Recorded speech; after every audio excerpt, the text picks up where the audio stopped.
Digital Assam online চেনেললৈ আপোনালোক সকলোকে স্বাগতম জনাইছো। আজি এই ভিডিঅ দেখাম আপোনালোকে ITI অনলাইন এডমিশন কেনেকৈ কৰিব, কি ডকুমেন্ট লাগিব সকলোবোৰ দেখাইছো। ভিডিঅটো ভালদৰে সকলোকে চাব। প্ৰথমতে আপোনালোকে যিকোনো ব্ৰাউজাৰ এটা ওপেন কৰি ল'ব। ওপেন কৰাৰ পিছত সাৰ্চ বক্সত টাইপ কৰিব আসাম ITI। ইয়াত দেখিছে মই আসাম ITI টাইপ কৰি দিলো। টাইপ কৰাৰ পিছত সাৰ্চ কৰি দিব। সাৰ্চ কৰাৰ পিছত দেখিছে প্ৰথম ITI আসাম এই লিংকটোত আপোনালোকে ক্লিক কৰি দিয়ক। ক্লিক কৰাৰ পিছত দেখিছে মই ITI আসামৰ অফিচিয়েল ৱেবছাইটত ওপেন হৈ গলো। ওপেন হোৱাৰ পিছত তললৈ আহিব। তললৈ অহাৰ পিছত দেখিছে candidate activity board apply login for the Assam ITI counselling 2024 এটো ক্লিক কৰি দিব। প্ৰথমতে দেখিছে সাইন ইন কৰিব দিছে আপোনালোকে ৰেজিষ্ট্ৰেচন কৰা নাই, সেইকাৰণে তললৈ আহিব। তলত দেখিছে নিউ কেণ্ডিডেট ৰেজিষ্ট্ৰেচন এই লিংকটোত ক্লিক কৰি দিব। ক্লিক কৰাৰ পিছত দেখিছে প্লিজ ৰিড কেয়াৰফুলি, আপোনালোকে এইখিনি ভালকৈ পঢ়ি ল'ব। তলত দেখিছে এইটো আই এগ্ৰি, এইটো টিক কৰি দিব। টিক কৰি দিয়াৰ লগে লগে দেখিছে ৰেজিষ্ট্ৰেচন ফৰ্মখন ওপেন হৈ গ'ল। আপোনালোকে প্ৰথমতে ইয়াত দেখিছে পাৰ্চনেল ডিটেইলছ, তলত দেখিছে নেম, ইয়াত আপোনালোকৰ সম্পূৰ্ণ নামটো টাইপ কৰি দিয়ক। নামটো টাইপ কৰাৰ পিছত সাইডত দেখিছে ফাদাৰ্ছ নেম, ইয়াত আপোনালোকৰ ফাদাৰ্ছ নেমটো টাইপ কৰি দিয়ক। টাইপ কৰাৰ পিছত তলত দেখিছে মাদাৰ্ছ নেম, ইয়াত আপোনালোকৰ মাদাৰ্ছ নেমটো ফিল কৰি দিয়ক। মাদাৰ্ছ নেমটো ফিল কৰাৰ পিছত সাইডত দেখিছে ডেট অফ বাৰ্থ, ইয়াত আপোনালোকে ডে মন্থ ইয়েৰ ইয়াত ক্লিক কৰি পিনে আপোনালোকে সিলেক্ট কৰি লওক আপোনালোকৰ ডেট অফ বাৰ্থটো। ডেট অফ বাৰ্থটো ফিল কৰাৰ পিছত তলত দেখিছে জেণ্ডাৰ, ইয়াত আপোনালোকৰ জেণ্ডাৰটো সিলেক্ট কৰি লওক, মেল ফিমেল কি হয়। তলত দেখিছে কণ্টেক্ট ডিটেইলছ, ইয়াত আপোনালোকৰ মোবাইল নাম্বাৰটো ফিল কৰি দিয়ক। মোবাইল নাম্বাৰটো ফিল কৰাৰ পিছত সাইডত দেখিছে ইমেইল আইডি, ইয়াত আপোনালোকৰ ইমেইল আইডিটো টাইপ কৰি দিয়ক। ইমেইল আইডিটো টাইপ কৰাৰ পিছত দেখিছে চুজ ইউৰ পাছৱৰ্ড, 8 ডিজিটৰ পাছৱৰ্ড এটা দিব লাগিব। আপোনালোকে নামটো দি 1 2 3 বা কিবা কিবি তেনেকৈ দি পিনে আপোনালোকে পাছৱৰ্ড এটা ক্ৰিয়েট কৰি ল'ব। প্ৰথম পাছৱৰ্ডটো বহাই পিনে ছেকেণ্ডত দেখিছে কনফাৰ্ম পাছৱৰ্ড, সেই একেটা পাছৱৰ্ডকে দি দিব যোনটো আগত দিছিলে। তাৰপিছত তলত দেখিছে চিকিউৰিটি পিন ভেৰিফিকেশ্যন, এইটোত আপোনালোকে ছাইডত যেনেকৈ দিয়া আছে চিকিউৰিটি পিনটো, ছাইডত এই ইমেজটো দেখিছে সেই ইমেজটো যেনেকৈ দিয়া আছে তেনেকৈ ছাইডত ফিল কৰি দিয়ক। চিকিউৰিটি পিনটো ফিল কৰাৰ পিছত তলত দেখিছে ছাবমিট বটন, এইটোত ক্লিক কৰি দিয়ক। ক্লিক কৰাৰ পিছত দেখিছে do you wish to submit, এইটোত য়েছ কৰি দিয়ক। য়েছ কৰাৰ পিছত দেখিছে প্ৰিভিউ পেজত আহিলো। আপোনালোকে ফাইনেল ছাবমিট নকৰাৰ আগত ভালকৈ আপোনালোকৰ নেম চেমবিলাক প্ৰিভিউ কৰি ল'ব, চাই ল'ব ভালকৈ। তাৰপিছত তলত দেখিছে সাবমিট এণ্ড নেক্সট, এইটোত ক্লিক কৰি দিয়ক। ক্লিক কৰাৰ পিছত আপোনালোকৰ মোবাইললৈ এটা OTP যাব, সেই OTPটো ইয়াত ফিল কৰিব। মোবাইল OTPটো ফিল কৰাৰ পিছত তলত দেখিছে ইমেইল ওৱান টাইম পাছৱৰ্ড, আপোনালোকৰ ইমেইলত এটা OTP যাব, সেই OTPটো ইয়াত বহাই দিব। ইমেইলৰ OTPটো বহোৱাৰ পিছত তলত দেখিছে চিকিউৰিটি পিন, যেনেকৈ চিকিউৰিটি পিনটো ইয়াত আছে তেনেকৈ ওপৰত ফিল কৰি দিয়ক। ফিল কৰাৰ পিছত তলত দেখিছে ভেৰিফাই এণ্ড ফাইনেল ছাবমিট, এইটোত ক্লিক কৰি দিয়ক। ক্লিক কৰাৰ পিছত দেখিছে ৰেজিষ্টাৰ ছাকচেছফুলি হৈ গ'ল। তাৰপিছত ছাইডত দেখিছে ভিউ ৰেজিষ্ট্ৰেশ্যন ফৰ্ম, এভেইলেবল ছাৰ্ভিচখিনি দেখিছে ভিউ ৰেজিষ্ট্ৰেশ্যন ফৰ্ম। তলত দেখিছে fill application form, fill qualification form. এতিয়া ৰেজিষ্ট্ৰেশ্যন ফৰ্মখনহে ৰাইট চিন দেখুৱাই আছে দেখিছে। তাৰপিছত তলৰ গোটেইকেইটা ফিল আপ কৰিব লাগিব। প্ৰথমতে ফিল এপ্লিকেশ্যন ফৰ্ম, এইটোত ক্লিক কৰিব। ফিল এপ্লিকেশ্যন ফৰ্মত ক্লিক কৰাৰ পিছত দেখিছে এপ্লিকেশ্যন ফৰ্মখন আহি গৈছে। প্ৰথমতে দেখিছে আপোনালোকৰ name, father's name, mothers name, অলপ আগত যোনখিনি বহাইছিলোঁ সেইখিনি আহিছে, আপুনি ফিল কৰা। তাৰপিছত তলত দেখিছে ডমিচিয়েল ষ্টেট, এইটোত আপুনি চিলেক্ট কৰিব। চিলেক্ট কৰি পিনে আপোনালোকে ইয়াত আসামেই পাব, আসামটো চিলেক্ট কৰি দিব। তলত দেখিছে ৰিলিজন, আপোনালোকে ইয়াত ৰিলিজনটো চিলেক্ট কৰি ল'ব। ইয়াত চিলেক্ট কৰি পিনে ৰিলিজনটো চিলেক্ট কৰাৰ পিছত তলত দেখিছে কেটেগৰী, ইয়াত আপোনালোকৰ কেটেগৰীটো চিলেক্ট কৰি ল'ব, OBC MOBC কি হয়। তলত দেখিছে চাব কেটেগৰী, ইয়াত আপোনালোকৰ চাব কেটেগৰীটো ফিল আপ কৰি দিব। চাব কেটেগৰীটো ফিল আপ কৰাৰ পিছত তলত দেখিছে ফিজিকেলি হেণ্ডিকেপ্ট হয় নে নহয়। আপোনালোকে যদি ফিজিকেলি হেণ্ডিকেপ্ট হয় তেনেহ'লে য়েছ কৰিব, নহ'লে ন' কৰিব।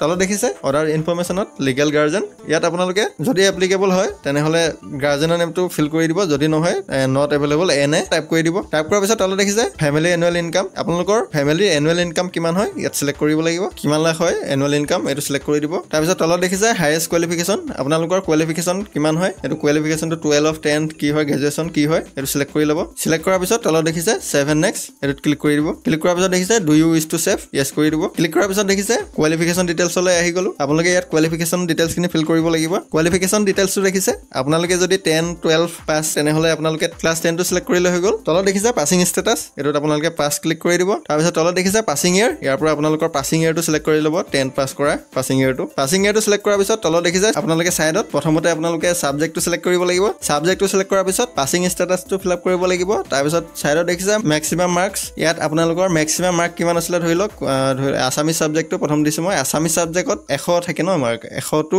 আপোনালোকে ইয়াত টাইপ কৰি দিব। তাৰপিছত অপটেন মাৰ্ক কিমান, আপোনালোকে 100 ভিতৰত কিমান পাইছিলে সেইটো ফিল আপ কৰি দিব। মই গোটেইকেইটা ফিল আপ কৰি লৈছোঁ, আপোনালোকৰ টাইম ৱেষ্ট নকৰোঁ। ইয়াত দেখিছে 5টা ছাবজেক্ট প্ৰথমতে আছে। তাৰপিছত যদি আপোনালোকৰ যদি ধৰি লওক আকৌ এটা ছাবজেক্ট দিব লাগিব, এইটোত দেখিছে ছাইডত এড ছাবজেক্ট, এইটোত ক্লিক কৰি পিনে আপোনালোকে আৰু এটা ছাবজেক্ট তলত ৰৌ এটা বহাই ল'ব পাৰিব আৰু এটা ছাবজেক্ট দিবলৈ। গোটেইখিনি ফিল কৰাৰ পিছত তলত দেখিছে ছেভ এণ্ড নেক্সট, এইটোত ক্লিক কৰি দিয়ক। ক্লিক কৰাৰ পিছত do you wish to save, এইটোত য়েছে কৰি দিয়ক। য়েছত ক্লিক কৰাৰ পিছত দেখিছে কণ্টেক্ট ডিটেইলছ, গোটেইখিনি ফিল কৰি দিব। তাৰপিছত ছাইডত দেখিছে কাউণ্ট্ৰি, আপোনালোকৰ ইয়াত চিলেক্ট কৰিব। চিলেক্ট কৰি ইণ্ডিয়াটোৱে থাকিব কাউণ্ট্ৰিটো, এইটো চিলেক্ট কৰি ল'ব। কাউণ্ট্ৰিটো চিলেক্ট কৰাৰ পিছত তলত দেখিছে ষ্টেট, এইটো ষ্টেট আছামেই থাকিব, আছামটো চিলেক্ট কৰি দিব। তাৰপিছত ছাইডত দেখিছে ডিষ্ট্ৰিক্ট, আপোনালোকৰ ইয়াৰ পৰা ডিষ্ট্ৰিক্টটো কি হয় ইয়াত চিলেক্ট কৰি ল'ব। ডিষ্ট্ৰিক্টটো চিলেক্ট কৰাৰ পিছত ছাইডত দেখিছে পিনক'ড, ইয়াত আপোনালোকৰ পিনক'ডটো বহাই দিব। তাৰপিছত ছাইডত দেখিছে এল্টাৰনেটিভ মোবাইল নাম্বাৰ, এইটো অপশ্যনেল হয়, এইটো নিদিলেও হয়, আপোনালোকে দিম বুলি ক'লে দিব পাৰে আৰু যদি মোবাইল নাম্বাৰ আছে তলত দেখিছে পাৰ্মানেণ্ট এড্ৰেছ এইটো যদি আপোনালোকৰ যদি সেম হয় ওপৰটো লগত তেনেহলে সেম এছত ক্লিক কৰিব যদি বেলেগ হয় আকৌ ফিল কৰি দিব তাৰ পিছত তলত দেখিছে 7 next এটো ক্লিক কৰি দিব ক্লিক কৰাৰ পিছত দিছে do you wish to save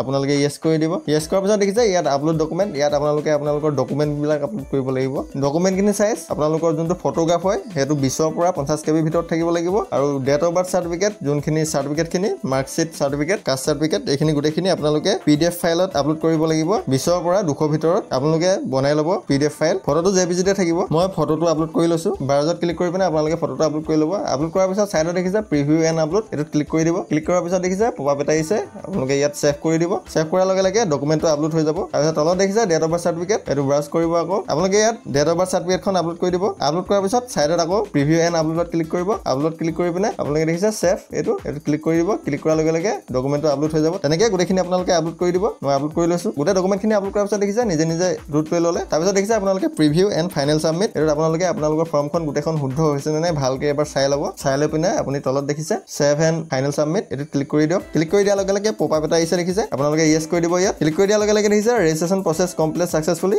U are requested to take a print out of the application from available against candidate profile option and visit nearby govt ITI for document verification আপোনালোকে দেখিছে system generated letter এই দেখিছে view download letter click কৰি পিনে আপোনালোকে application ফৰ্মখন print out কৰি পিনে আপোনালোকে যোনখন ITI ইনষ্টিটিউটত এডমিশন কৰিবলৈ যায় সেইখন কলেজলৈ আপোনালোকে এইখন প্ৰিন্ট আউট কৰি পিনে আৰু লগত আপোনালোকৰ ফিজিক্যাল ডকুমেন্ট বিলাক লৈ গলে হৈ গল আশা কৰো ভিডিও চাই ভাল পালে যদি ভিডিও চাই ভাল পালে চেনেলটো সাবস্ক্ৰাইব কৰি দিব লগতে কাষতে থকা বেল আইকনটো টিপি দিব লগতে লাইক শেয়াৰ কমেন্ট কৰি দিব ধন্যবাদ